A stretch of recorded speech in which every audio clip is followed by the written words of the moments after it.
આ બહુ ગુપ્ત છે, એ અધૂરિયાને કહેવાય.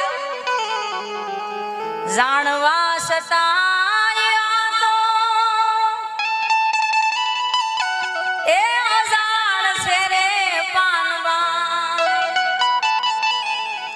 એ પણ ઓલા અધૂરિયાને એક વચન એવું આપ્યું કે આ વચન કોઈને કહેવાનું. એ વચન બધા સદગુરુ પરમાત્મા આપણે આપે છે. એ વચન ગુપ્ત છે. જાણવા છતાંય તો